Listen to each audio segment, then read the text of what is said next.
Bonjour et bienvenue cher Alformas dans cette vidéo où l'on va découvrir ensemble la méthodologie d'analyse dynamique de malware. Pour ce, nous allons suivre le plan suivant. Nous allons tout d'abord commencer par une petite introduction, suivie par la découverte de l'objectif de l'analyse dynamique de malware. Nous finirons par la suite notre présentation par la méthodologie d'analyse dynamique.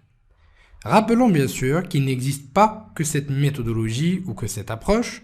Ce qu'on est en train de voir ou ce qu'on va pouvoir découvrir ensemble représente les méthodologies et les approches les plus connues et les plus utilisées. Bien sûr, si vous êtes au sein d'une équipe où vous avez votre propre méthodologie qui est bien spécifique à vous ou que vous customisez au fur et à mesure du temps, ça passe aussi. Le plus important, c'est de respecter les différentes étapes de base et les étapes les plus importantes, ce qu'on va donc découvrir au niveau du dernier slide de cette présentation.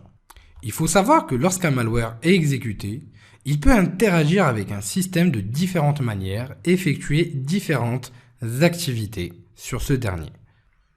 Par exemple, il peut générer un processus enfant, supprimer des fichiers, créer des clés de registre, communiquer avec un serveur, ce qu'on appelle un serveur CNC. Rappelez-vous, on en a discuté au niveau de la première partie de la formation, ou encore créer des fichiers, des scripts et ainsi de suite. La surveillance de l'interaction d'un malware avec le système et le réseau aidera à mieux comprendre la nature et le but, entre parenthèses, réel du malware. Car effectivement, on peut tomber sur des malwares qui savent très bien cacher leur activité et qui n'effectueront leurs vrais objectifs ou accompliront leur vrai but que s'ils sont exécutés dans un environnement, entre parenthèses, qui est non surveillé et dynamiquement, notamment grâce à différentes techniques, que ça soit du drop-in, que ça soit du polymorphisme et ainsi de suite. L'analyse dynamique nous permettra donc d'exposer tout ceci.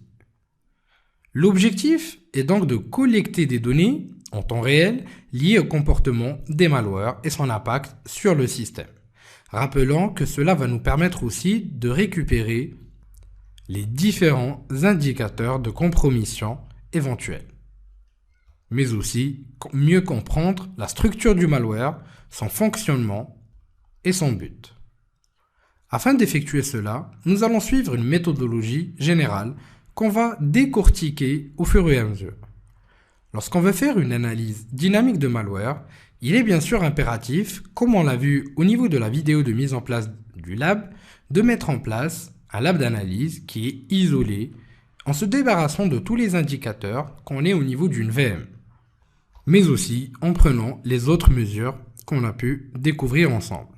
Ensuite, on va pouvoir exécuter le malware et reprendre un autre snapshot dans notre VM, à savoir que lors de l'exécution du malware, cela peut être fait aussi via une approche de débugage, ce qui va donner les mêmes résultats, sauf que cette fois-ci, on effectuera aussi une analyse dynamique, cette fois-ci avec un debugger.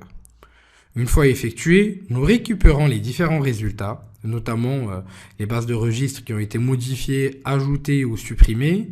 On récupérera les informations sur le système de fichiers, ce qui va être donc tout simplement rajouté au niveau de ce dernier, supprimé et ainsi de suite. On récupérera aussi l'activité réseau et d'autres éléments qu'on va pouvoir exposer au niveau de la prochaine vidéo.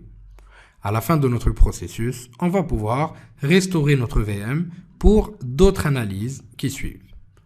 On va pouvoir découvrir les différents éléments qu'on va analyser et le processus d'analyse dynamique plus en profondeur au niveau des prochaines vidéos.